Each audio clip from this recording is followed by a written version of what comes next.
Yes. Okay, perfect. Welcome, everyone.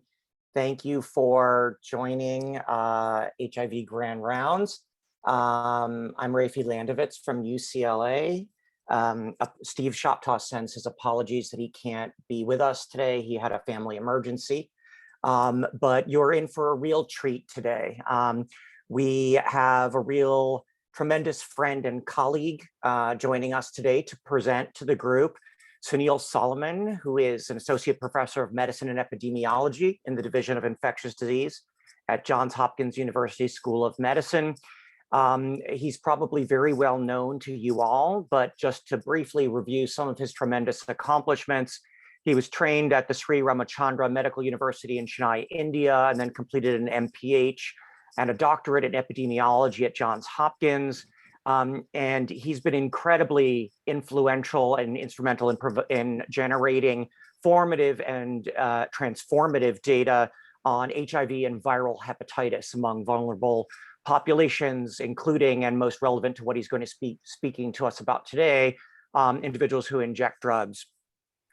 He's been working with the population who injects drugs in India since 2004, has published extensively on this group, and also was one of the first recipients of the NIH Director's Avenir Award for high impact, high promise research in the field of drug abuse and HIV.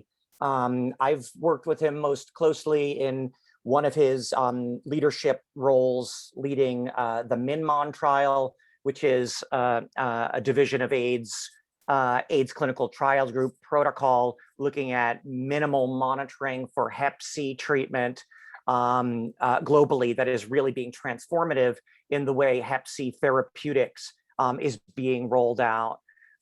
He's going to be speaking to us today about individuals who inject drugs and the HIV viral hepatitis intersection.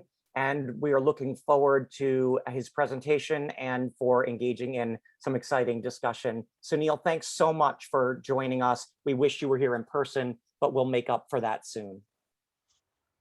Thank you, Rafi, for that kind introduction. I'm going to start sharing my slides. I want to start by thanking you all for the opportunity to present some of our data. I think when Steve reached out to me earlier, he wanted me to present some of the work that we've done with drug users, people who inject drugs and networks in India. So these are my disclosures. I wanted to start by giving you some background about HIV in India and the work that our group has been doing in India and how we got interested in the transmission dynamics of HIV and hepatitis C in India. So I think when most people think about HIV in India, they think of the married monogamous women in a predominantly heterosexually driven epidemic. And this is not far from the truth. The original evidence for HIV in India was detected among female sex workers in Tamil Nadu, and within 10 years, the married monogamous woman was the face of the HIV epidemic in India. In fact, my family ran a large non-governmental organization in Chennai where we also primarily focused on heterosexual populations, and the same thing happened with multiple organizations across Chennai, across India, and even the National AIDS Control Program in India really focused its efforts on the heterosexual epidemic in India. And that's definitely was the right approach at that point in time, because 80% of, or almost 85% of all infections in India are heterosexually driven. But I think what happened as a result of all these efforts is that we really saw a dramatic decline in HIV prevalence and incidence among heterosexual populations, whether it was antenatal clinic attendees or men who were going to sexually transmitted clinics or female sex workers. But what it also started to highlight simultaneously was just the disparity in service access to both prevention and treatment services across other key populations. And very soon, people who inject drugs became the population with like the highest burden of HIV among the different key population groups or the high-risk groups in India. So it's almost impossible to go to Baltimore and not learn about drug use. And so when I did my master's in public health, I think most of what we learned in class was all built on the ALIVE cohort or the SHIELD study and multiple projects, primarily with people who injected drugs in Baltimore. So when I went back to India following that, I really wanted to start exploring, because I realized early on the only way we were going to control or eliminate or eradicate, whatever you want to use for HIV, is we have to be addressing it in all populations and not the populations that are the easiest to reach. And so that's where I started most of my work with people who inject drugs. We started with a very small grant. It was one NIH supplement. So I think there's a lot of young people out there who are wondering, like, how do I start my project? And I think the best piece of advice I got was start small, but dream big. So you don't need to look for that big pot of money when you're starting, but really start small. And it definitely helps when you're going international, because that small bit of money goes a long way. So we were able to establish one of the first longitudinal cohorts of people who inject drugs in India in 2003, modeled a lot on the ALIVE cohort from Baltimore. We characterized HIV, hepatitis C, the natural history of HIV, liver disease, pretty much building on the capacity and the resources available at Hopkins and translating that into Chennai. And we were also able to demonstrate very early on that small non-monetary incentives, just compensating people for their livelihood, did increase linkage to care and antiretroviral therapy initiation among people who inject drugs. But all this was happening in Chennai. And so for those of you who are not aware, it's that little orange dot in one city in the southern part of Chennai. I call it a small city, but the population is 8 million and everything is relative. In India, 8 million is not that many people. So I think to put things in perspective, it's always important to remember size in India is very relative to what size is in many other countries globally. And for those of you who are not also aware about India's strategic, or maybe a not so strategic location, is India is right in the middle of the two largest heroin producing regions in the world. So the blue on the right is the Golden Triangle, which has historically been producing a lot of opium and heroin, like even from the 60s and 70s. So all the early drug trafficking routes into India came in from the Northeast through the states of Manipur, Mizoram, and Nagaland, which border Myanmar. And similarly, more recently, the Golden Crescent emerged as the largest heroin producing region in the world, which was on the northwestern side of India. So all the newer drug trafficking routes since maybe 2007 or 8 have all started coming into India from the northwestern borders.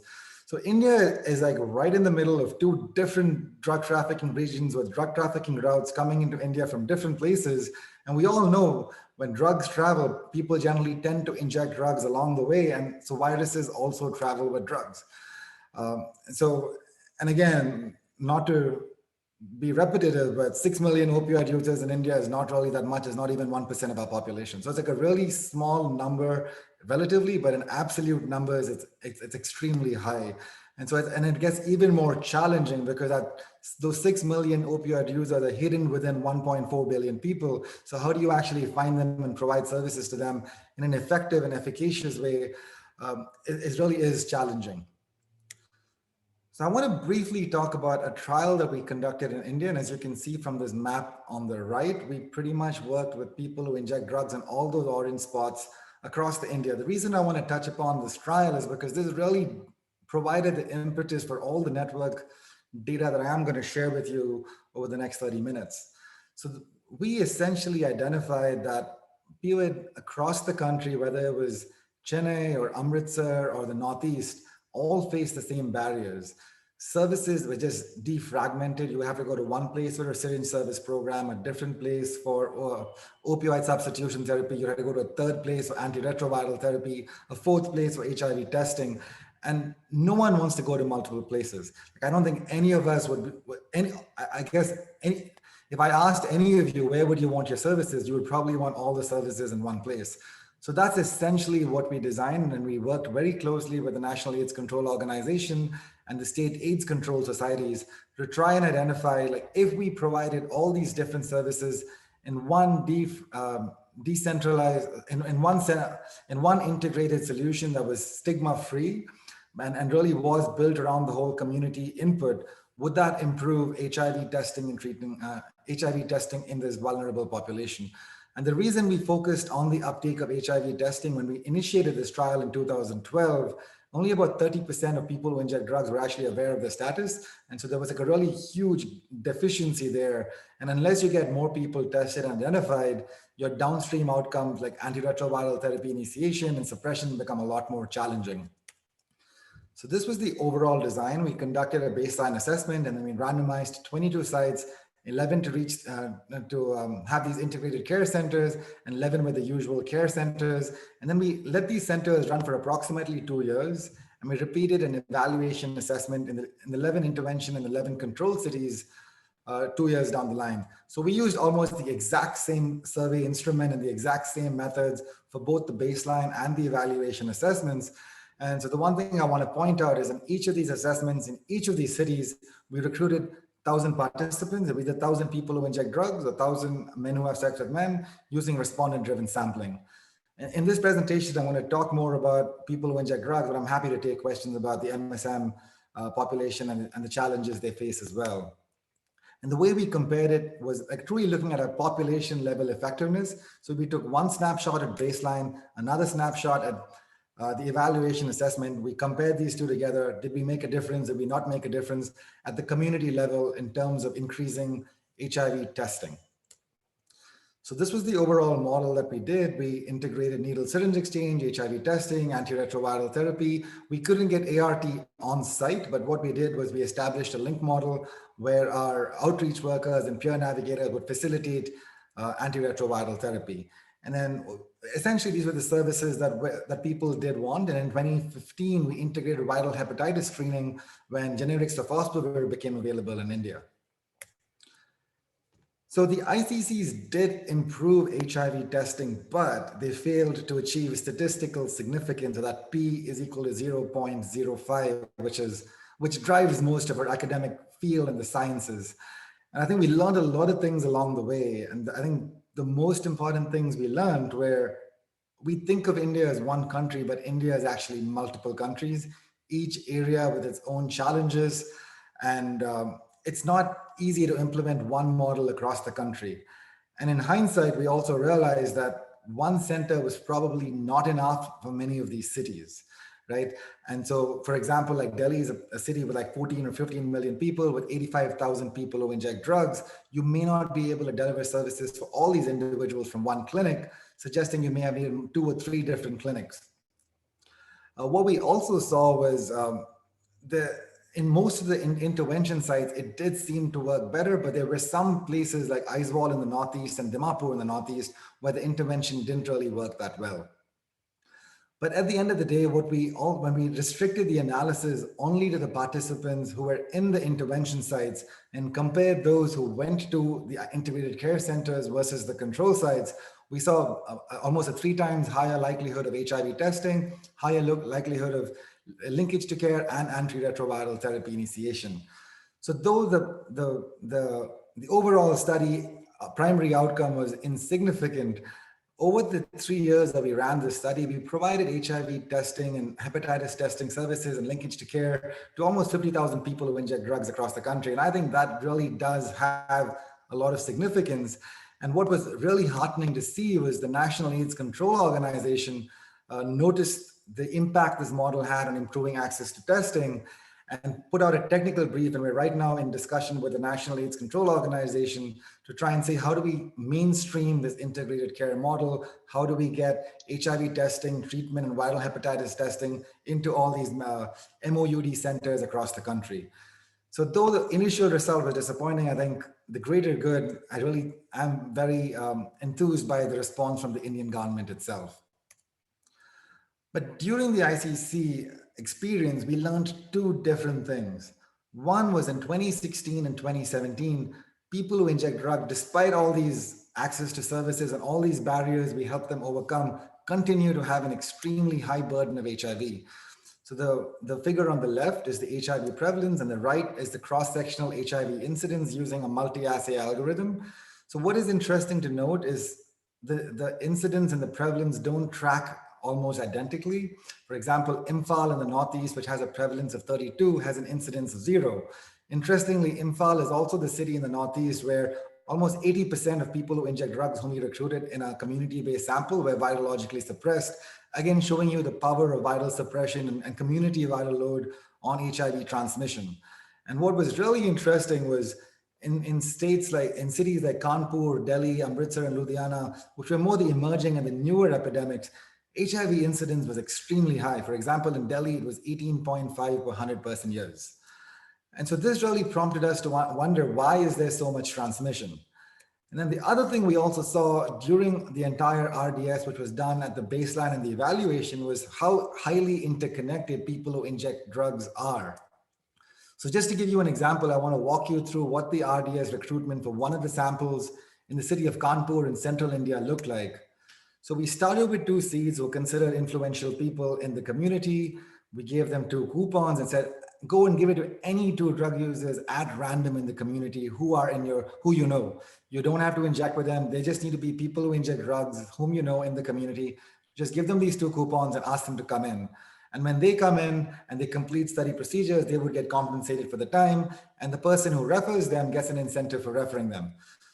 So they would go out and give it to them, and 2 people would come in, and then they would recruit the second wave. And in this fashion, we were able to recruit the entire sample of 1,000 people who inject drugs in this one city of Kanpur in less than 4 months. Right? It really was a very efficient, as you can see from the sea of yellow, orange, and maroon, a lot of HIV and hepatitis C in this population. But a couple of things we didn't learn from RDS was, in RDS, we tell people who inject drugs, the participants, whether it's MSM or PVID, we always tell them to recruit at random. So they really are recruiting people whom they know are not necessarily their transmission networks. And for HIV prevention and for HIV treatment and treatment is prevention, those transmission networks really are critical. There have been several studies that have been done with looking at these transmission networks in the US, Australia, Canada, and in India, but many of these don't capture complete network information. Most of these studies only focus on the egocentric network, a fewer focus on the social metric, which is the larger network. And that's something else the RDS does not tell us, is if I know someone and somebody else knows someone, how do we make that linkage between me and this other person? And so I'll go into more detail on how we define these networks and how you actually capture and measure them as we go ahead. But the RDS doesn't really allow you to establish these cross-network linkages. And the last thing that respondent-driven sampling, and most network studies, there are 1 or 2 studies that have done it so far, is they haven't examined the role of spaces. Because we do always tend to think of networks in terms of people, but most of these people are also injecting in places, or they're having sex in different places. And the role of that space and the resources available in that space on HIV transmission is not really understood clearly in many settings, I think in most settings globally. And I think the last thing I want to point out is most studies to date have all been cross-sectional. And what we need and what we do know is these networks are very dynamic and they keep changing over time. I may be injecting with X today, may start injecting with Y tomorrow, injecting in place A today, move to place B tomorrow. And there are these complex relationships between people, places, and time that really need to be understood to try and figure out how do we interrupt transmission efficiently. So that's where we really got the background and the impetus for the study, which we call the spatial network. So the spatial network is a longitudinal cohort of people who inject drugs in New Delhi. And the objective really is to characterize the role of egocentric, sociometric, spatial, and socio-spatial networks on HIV and HCV transmission dynamics among people who inject drugs in New Delhi. So I know that's a lot of names. I'm going to walk you through some animations and some cartoons to try and make sure we're all on the same page and what we really are trying to quantify, because I think that's very critical to interpreting what I'm going to show you later on. So what we did was we essentially recruited networks of people who inject drugs. We always started with an index, had the index recruit their active injection partners, that are essentially people whom they had injected with in the prior month, and they could name them. And then when the network members came in, we made each of those network members an index participant and have them characterize their injection network besides for the person who recruited them. So to depict this using cartoons, let's take an example of this one index. And we asked him to name all the different people he or she has injected with in the prior month. And they name 2 people. We give them 2 coupons specific for those 2 people. And so those 2 individuals come in. And that becomes the index's egocentric network. So all these networks are in relation to the index. And so for this index, his egocentric network is essentially just these 2 individuals. So the next step we do is we ask these 2 individuals who are recruited by the index, do they inject with anybody else? And in this case, they say no, right? And so in this particular instance, the egocentric and the sociometric network for that particular index is essentially the exact same network. So if you look at another example of an index, we ask him to name people and they name 2. And so the egocentric network is almost identical to the case on the left, which is the same 2 people. But now we go back out and ask those 2 alters who were recruited by the index, do you inject with anybody else? And each of them goes on to name more people. So what essentially happens is you get a much larger sociometric network in this individual. So while this individual here, the second index, is not directly injecting with these people on the periphery, he's only 2 steps away. And so I think that's another thing that we should keep in mind is when I'm presenting data, I'm always going to talk about path distance. And so the path distance is the number of steps between an index and someone else. So for example, between this index and this person here in orange, the path distance is 0. Between this index and this person here, the path distance is 1 because it will go 1 and then 2. And then and between this index and the path distance here will be 1 and 2. So it's the number of people between an index and a particular outcome of interest or an exposure of interest. So that's how we calculate path distance in the data that I am going to be showing you going forward. So now I'm going to take these self-reported networks out of it and bring in space and ask people, where do you inject? So for example, we have this one injection hotspot here where these 2 individuals say they injected at that particular hotspot. So that becomes a spatial network. Similarly, there's another hotspot where someone else injects, but you have people from 2 different networks who are injecting in that particular spatial hotspot.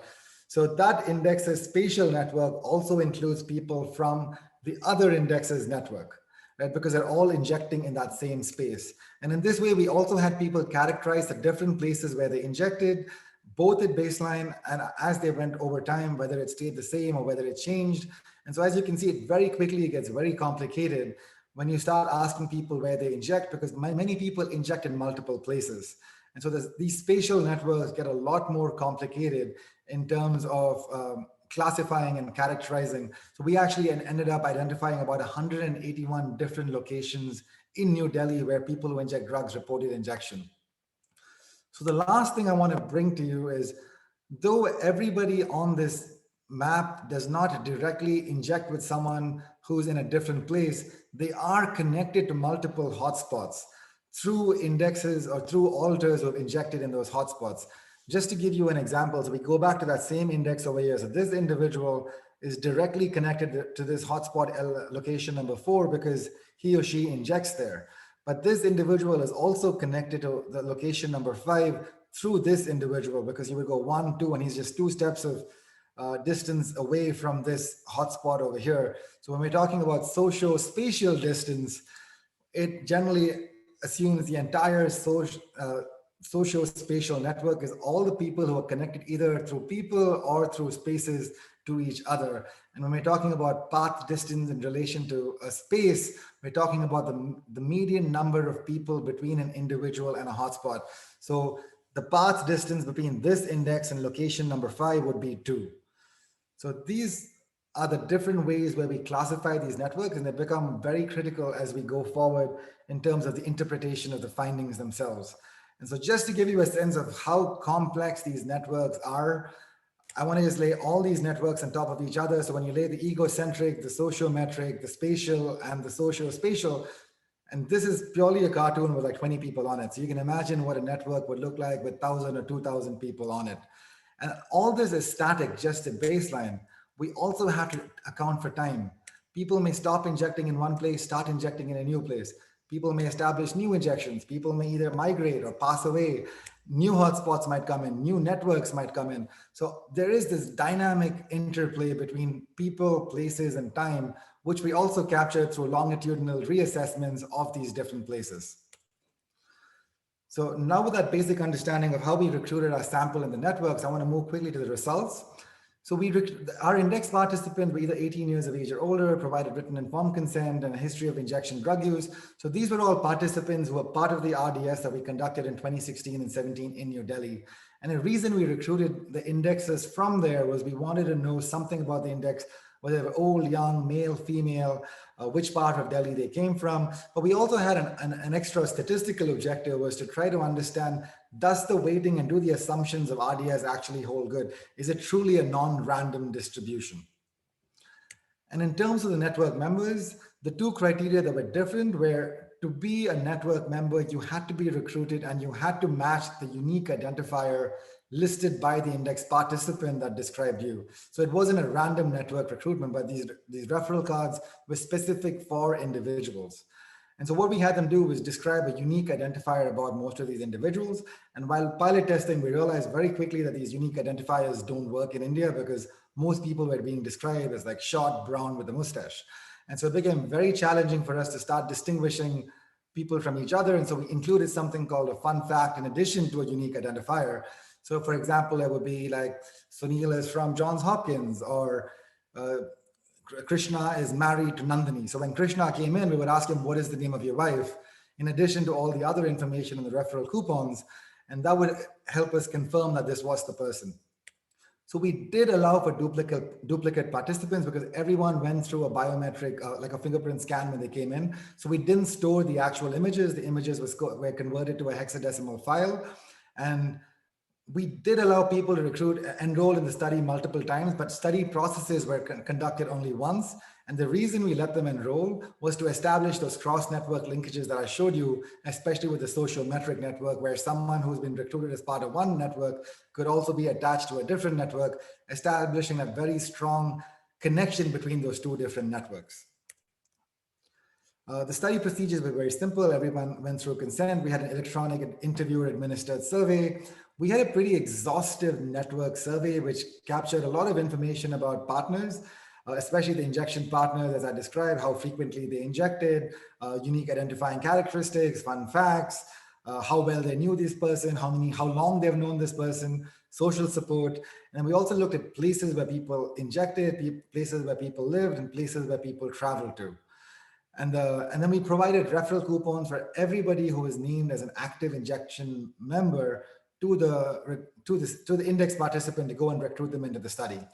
In terms of blood specimens, we did rapid on-site HIV and hepatitis C testing, and we provided referrals wherever it was applicable if they tested positive. HIV and HCV RNA testing was performed at Central Laboratory in Chennai, and all specimens were stored for future testing. All participants were compensated for their time, and were also provided with incentives for referring participants who satisfied eligibility criteria and were enrolled into the trial. So we started our recruitment with 10 indexes. And for those of you who are familiar with the drug use epidemic in India, almost 98% of all people who inject drugs in India are male. You see a substantial number of, about 10 to 15% female people who inject drugs, but that's mostly in the northeastern parts of the country. So we recruited 2,512 people who inject drugs between November 2017 and July 2019. I will present data here all the way through March 2020, because we had to shut down the study temporarily because of the COVID pandemic, and all research visits were stopped at that point in time. On average, we gave out about one coupon, which means that each person was injecting with at least 2 people, and about 75% of all these coupons returned. For those of you who have done these network studies, you will recognize that 75% coupon return rate is actually pretty high and really good in terms of recruitment and referrals for participants. So I just want to give you a quick snapshot of what these networks look like. So each of these circles, or each of these nodes you see on the slide is a person. We used a force-directed algorithm to try and accounting for the degrees, to place these people in different positions. And you will also notice that the size of the node depends on the number of connections they have. So as you can see, this one gray in the middle was someone who had multiple connections. So it's like that was the biggest node. What you would also observe here is, though we started with 10 indexes, we only ended up with 5 networks. So you have this one network in the periphery here. There's one index who never went anywhere, which is 2. This third one over here, and a 4th network over here. The other 6 C indexes, as they kept recruiting, eventually merged into one large social metric network. And so we were always confused by, can something this big exist? And so we went into the spatial locations to try to look, where do all these people who are in this big network in the middle, what are they reporting, where are they injecting? And so all of them seem to be injecting, or the majority of them seem to be injecting in one particular hotspot. And so we actually went out to this hotspot, and what we saw was pretty stunning. It was a place like in the middle of Delhi where on any given day, there would be at least 1,000 people who would go through there. Peddlers were selling drugs, MOUD center right next to the center, right next to the site. But India also has where we don't provide many syringes to one person, and there's also restrictions on having syringe service programs and MOUD programs in the same place. And all these bags that you see lying around, and I don't know if you can zoom in, but there's actually syringes lying on the floor. These bags are filled with drugs. So it really was a very depressing situation to walk into. But at the same time, it also did show us that, like, yes, there are a lot of people who could be a part of one large sociometric network. And what was really troubling was our baseline HIV prevalence was 37% in this population. And even more troubling is 93% of them had detectable virus. So we're talking about 2017, when antiretroviral therapy has been rolled out for free in India since 2004. There are just all these barriers to getting people on antiretroviral therapy and keeping them on antiretroviral therapy to ensure people get virologically suppressed, but this hasn't happened. And similarly, for hepatitis C, about 65% of the population had evidence of antibodies to hepatitis C, and 80% of them had detectable HCV RNA. And what was also striking was these are kernel density plots showing you the distribution of the number of people, as well as the HIV prevalence across the city of Delhi for HIV on the left and hepatitis C on the right. And as you can see, there clearly are spaces where there is a much higher burden of these infections. So if you were looking at this from a lens of community viral load and prevalence of viremia, so this center here is probably where you would expect a lot of HIV transmission to happen. And this is something we don't routinely use in HIV programming or in many places, is really looking at that micro environment, looking at hotspots for HIV transmission. And it seems to hold good for both HIV and for hepatitis C in this population of people who inject drugs. So I want to switch now and talk about their role in the role of these networks in transmission. So I think what is really saddening and depressing is we had 787 HIV negative people who contributed to 712 person years of follow-up, and we saw 159 incident HIV infections. So these are all people who were HIV negative at enrollment, and they seroconverted and were confirmed as HIV positive in less than a year of follow-up. So just to put this in perspective, you look at the HPTN 083, 084, and the Discover, the three largest PEP trials that happened in the recent past. Around the same time these trials this cohort was happening in India, combined those three trials, which had almost 12,000 persons enrolled, saw about 100 incident infections. So it really is like an extremely explosive, high burden epidemic among people who inject drugs, especially in New Delhi. And when you look at it, again, like I mentioned, most of it was among men. And we observed the same thing with hepatitis C incidence as well. So this was just looking at antibody seroconversion. So there are people who are HCV RNA positive who could have cleared infection, who could get reinfected. So that would also be counted as incidence. But just primary hepatitis C incidence was 25.3 per 100 person years. So again, that really does show you that this is a population also that where you could look at protocols for acute hepatitis C virus infection. Could you actually treat them and cure them with like 4 weeks or shorter versions of therapy? I know there is a lot of talk about long-acting injectables for hepatitis C as well, but looking at like these would be populations and pockets where such trials would be extremely beneficial to the population. And I really feel like these populations do need that support to help them catch up with the rest of the key population groups. So I want to switch gears and talk more about the networks and what their role was in transmission.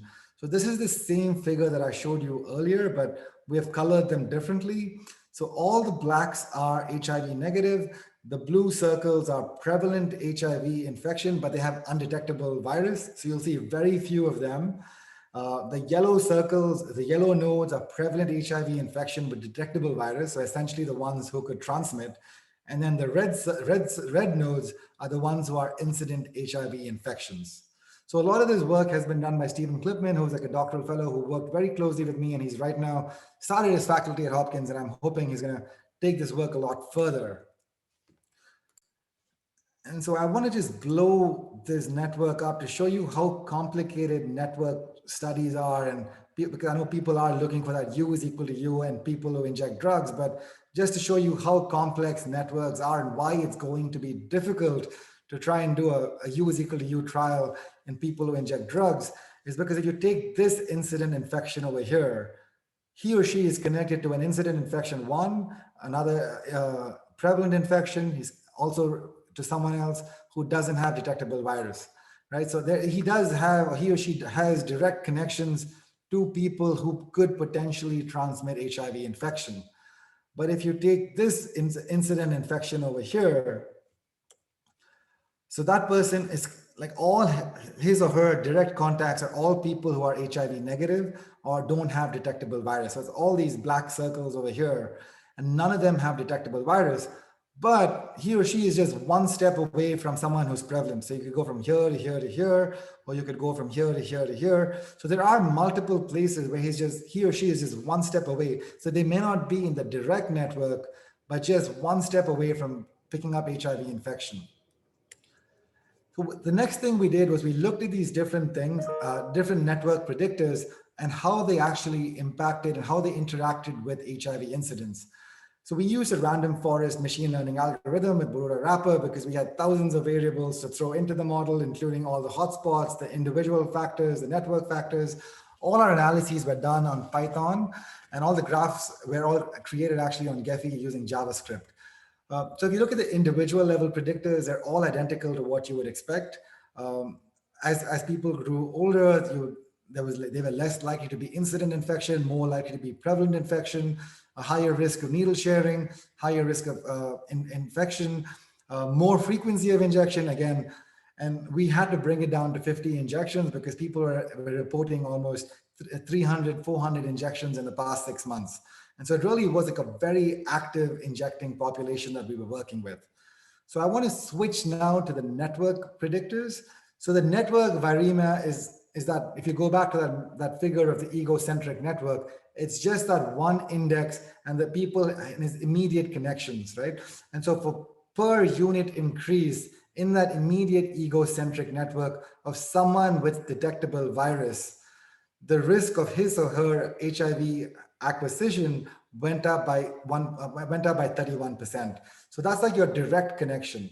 So the closer so the more positive people you had in your egocentric network, the more likely you were to pick up HIV infection if you were HIV negative to begin with.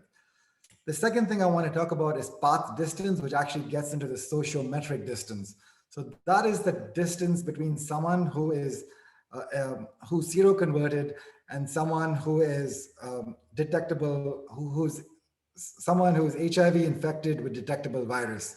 So what this essentially tells us is the further that distance is, so if you're like 2 steps away versus 3 steps away from someone who has detectable virus, you are less likely to pick up HIV infection. So it really does show you that even that sociometric distance does play a role. And the further you are in terms of path length from someone who has detectable HIV RNA, the less likely you are to seroconvert. And then the next thing we looked at was just spatial hotspots. So that one hotspot I showed you, like on our map, it's called spatial hotspot number 40. And just by injecting that one particular hotspot, you were 3.4 times more likely to be HIV infected or seroconvert to pick up HIV infection. So all these analyses are for HIV incidence. And then when you throw everything together, even after you adjust for the individual factors, both space and that path distance remain significantly affected with HIV incidence, which brings us to this next figure, which I want to try and explain. And for those of you who want to go and play with this figure, Stephen actually has it up on this website on the top. It's called tinycc/sociospatial. So you can actually play with the entire network structure. So these purple spots here are all the spaces. The size of these circles show you how many connections there are to that particular hotspots. They are actually perfectly placed based on GPS coordinates. And we're going to overlay on this space all these different nodes and time to try and show you how transmission and how these cohorts built out. So all these gray lines and the pink nodes and the white nodes are either HIV negative or undetectable. All the pink nodes are HIV positive with detectable viral loads, and all these red circles show you all these incident infections. So as you can see, there's like this flurry of these red lines coming into this circle right over here, and this is exactly where hotspot 40 is. So there really is this strong role that both space and people and that interaction between space and people that I talked about in the socio-spatial network has on HIV and HIV transmission. In fact, 113 out of our 159 incident infections reported injecting at that particular spatial hotspot number 40. And when you go to that socio-spatial network measure that we talked about in terms of path distance from a particular hotspot, for every step further along that path, your risk of HIV acquisition dropped by 23%. So it really does show you that space and that interaction between people and space has like a big role to play in HIV transmission. And we're just beginning to understand this and looking at it in more detail. And I think the only good thing that's happened in recent times is that there has been a lot of focus on space, especially because of COVID and its mode of transmission. So our next steps in spatial, we really are getting whole genome sequences down. We've got about 1,000 sequences, but we need 300, 400 sequences more. But we want to recreate all these networks using only phylogenetic data and saying, okay, if we didn't have any of the self-reported network data and we only had sequences, what would these networks look like? And also see, can we actually look at U is equal to U in people who inject drugs? We implemented a really complicated study, but I think one of our focuses going forward, and we're working on different graph convolution networks and other modules and models to try and see, can we simplify data? We collected a lot of data, but knowing this entire data set, are there like 2 or 3 key questions that we could ask them that would give us just as good information as collecting all this detailed information? Because in reality, that is what we need to be able to reproduce this in many other places. We did resume study visits post-COVID, but we had to pause again in India because of the second wave. But in that small 5-month span of window we were open, we saw 24 seroconversions among 239 HIV negative participants who came into the visit. We still haven't figured out how you account for person time for visits where you haven't seen people, but it is something we're looking at. And we also are trying to look at SARS-CoV-2 transmission, especially in places because we have information on space. But Delhi is just one small city. So how does this fit into the larger agenda? So I want to go back to some of our RDS2 data. And this is the last thing I want to talk about before I end. So we actually got hepatitis C virus sequences from these 4 different cities in India: so Amritsar, Delhi, Kanpur, and Imphal. We did HCV5 core UTR, and we used Bayesian approaches to look at clustering of these sequences. And what we saw was we did see sequences from multiple clusters, from multiple cities in the same cluster. Right? So for example, the Delhi cluster had people from all the 4 different cities sampled. We had Kanpur, Delhi, Amritsar, and Imphal, who all clustered within Delhi. So the next thing we did was we did a Bayesian phylogeographic analysis, which I think many of you will be familiar with, all the SARS-CoV-2 spread of variants. So it essentially is the same thing where you just set like a time-resolved phylogeny, look at the way the viruses, these different sequences align with each other and how they move from place to place, assuming that the origin of the space of that particular sequence is that particular city. So what you would see on,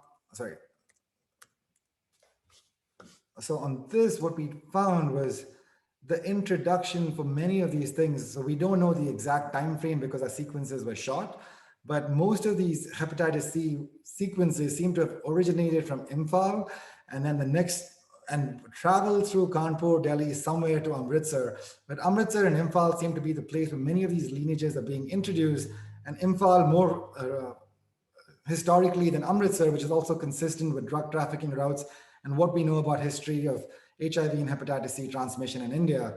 And Delhi really seems to be this hub. And I'm sure many of you may have seen on the news last year during the COVID pandemic, the large migration. So that hotspot number 40 had people from Punjab, UP, Haryana, Delhi, all of them living together in that particular space. And so when they go back to their places, they probably take all these different infections, including SARS-CoV-2, which we've seen this time happen, where we saw the early epidemics happening in these bigger cities, but then it all transitioned to these smaller cities.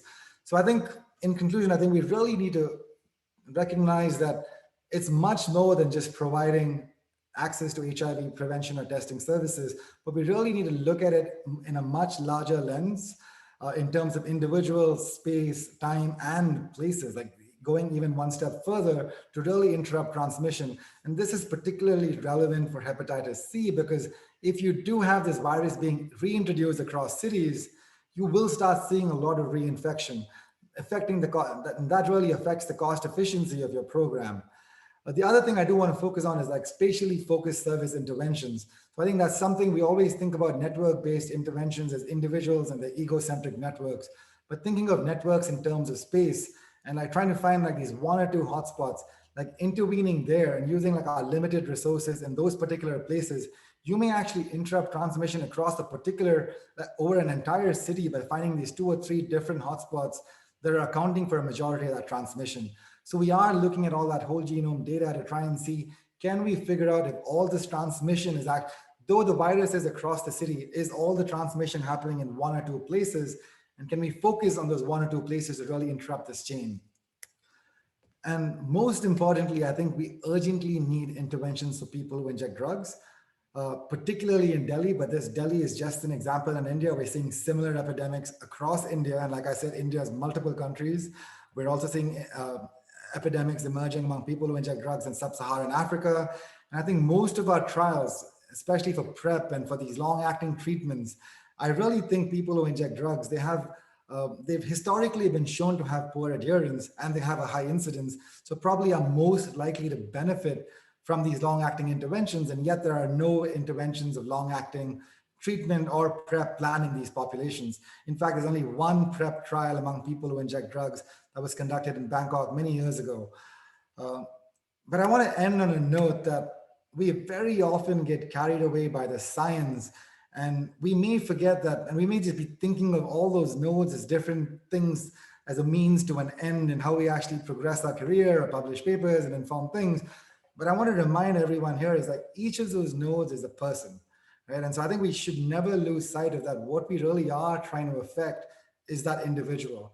We may focus on HIV and hepatitis C, but what we really should be thinking of is like taking a more holistic approach to health.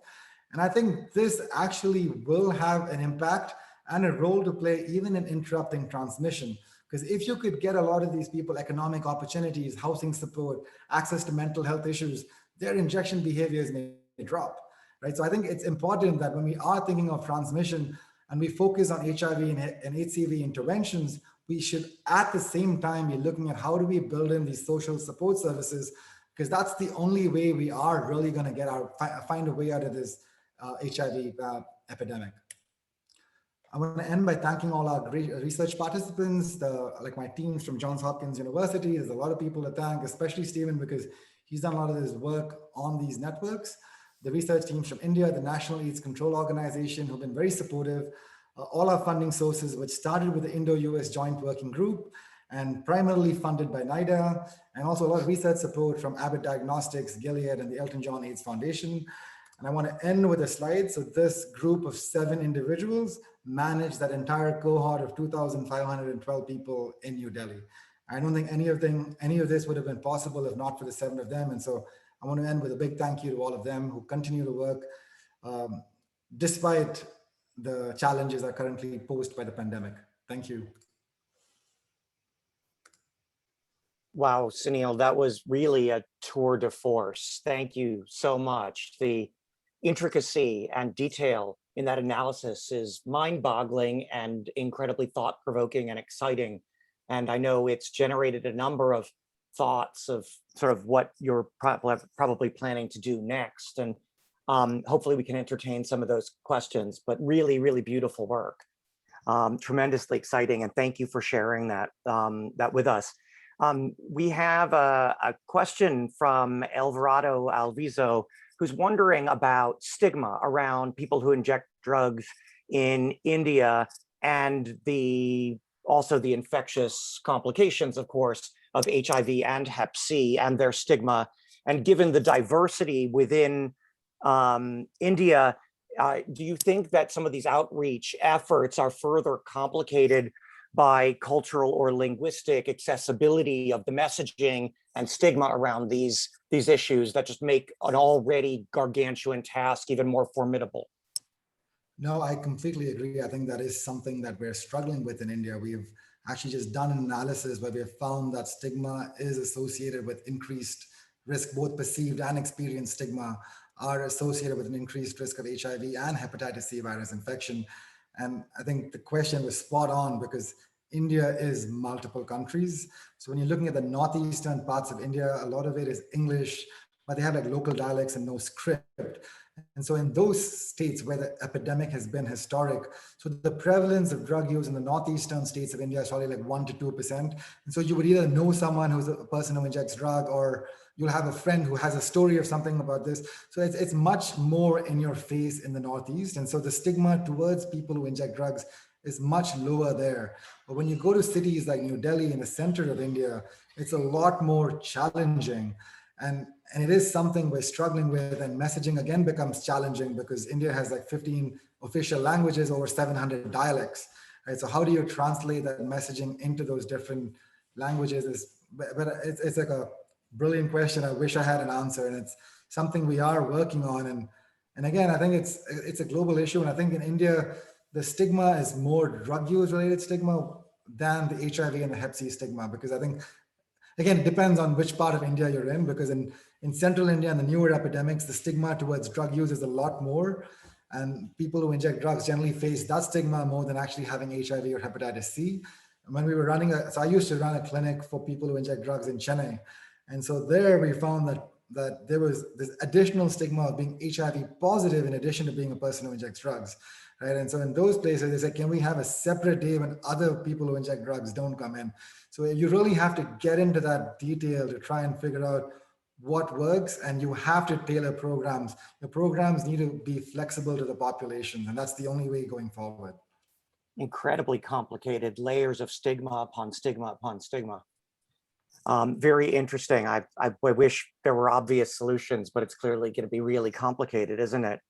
Sunil, Debika Bhattacharya is asking if you can provide some additional detail on the predominant Hep C genotypes. Are they mixed genotypes? And are you able to tease out injection drug-based transmission of HIV and Hep C versus MSM, sexual behavior transmission, and or reinfections?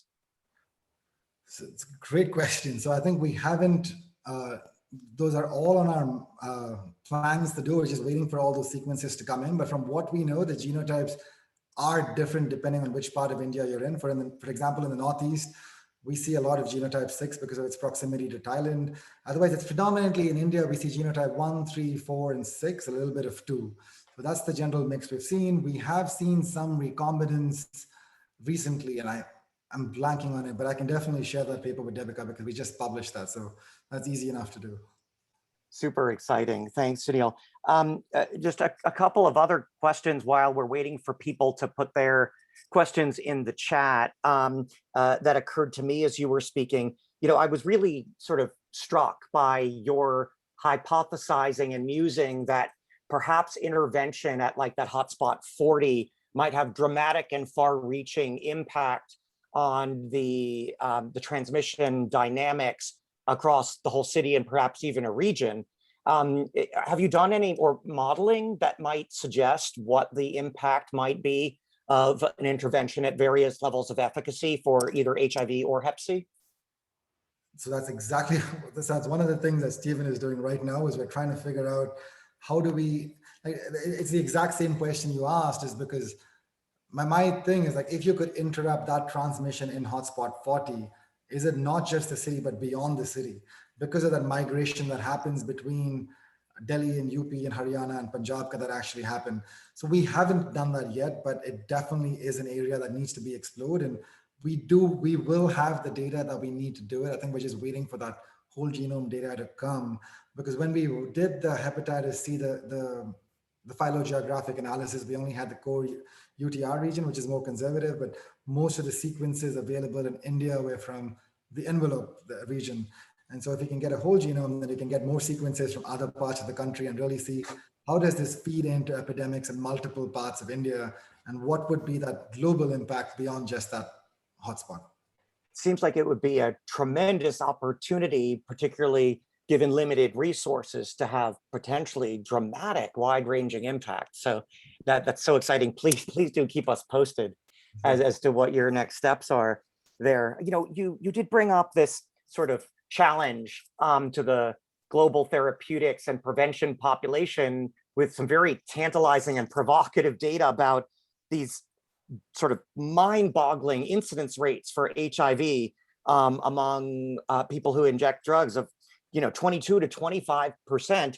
Obviously one of the biggest challenges with sort of demonstrating efficacy for these therapeutic in the U=U interventions or prevention for any agent given standards of care is incidence and the number of infections you need to demonstrate a difference. It seems like with that level of background incidence, it would be a fairly small sample size to demonstrate dramatic impact.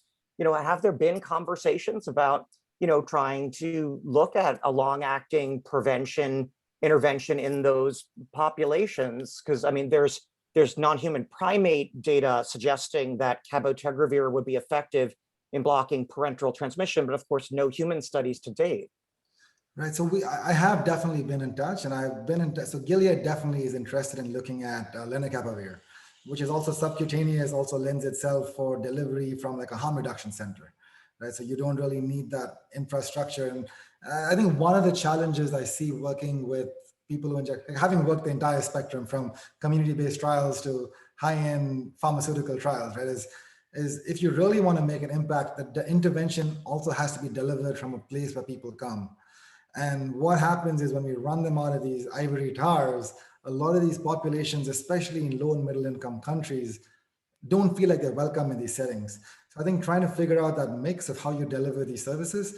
So yeah, so the short answer is yes. So we have been in touch, and I'm hoping that we could get something going with injectable lenacapavir, but for both prevention and for treatment, because I think that's that benefit for both these populations. Yeah, thanks, Sunil. I obviously understand the benefits of a subcutaneous intervention versus an IM or other mechanism. Just, I have a lot of anxiety personally that something that is active at the post-integration point in the replication cycle is going to be active for prevention. And until we know that, you want to put people who are so highly at risk in, in that sort of context. But I guess we're going to have those data hopefully soon. Right. So I think, go ahead. I think it's all in the planning phase, and we know that when it takes years from these things, from planning to actual implementation. So, yep. Paul Adamson is asking about how supportive the local governments are of these sorts of public health proposed interventions in populations of people who use drugs. Okay, it's probably not sort of one size fits all and the same across all regions of India, but can you comment a little bit on that? So the current National AIDS Control Program has been very supportive, and we actually have two working groups within the National AIDS Control Organization. One is a technical working group, which is looking at the guidelines for medication for opioid use disorder, and there's another group that's looking at these different integrated care models. And so that group, we're actually trying to, so this is the challenge with the way services are delivered, because they're all in verticals. So we're trying to do an interministerial coordination between the Ministry of Social Justice, the HIV program, the TB program, and the National Viral Hepatitis Elimination Program. Each of them has their own agenda. So a lot of this has just been like talking to them and bringing them all to the same table. So it looks like it is going to move forward, and we are looking at putting together about 3 or 4 demonstration sites to see how it looks, and then scale it up from there, I guess.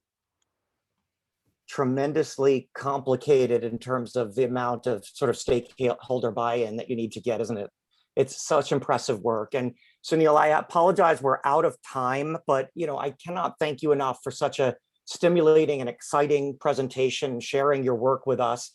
And it's really been an exciting discussion. And we hope that you will have an opportunity to have you in person, and you can maybe tell us what's happened after after sort of intervention in some of these situations that now you've clearly defined the need so nicely around. And thank you so much for a really tremendous discussion. Thank you, Rafi. All right, take care, everyone. Bye.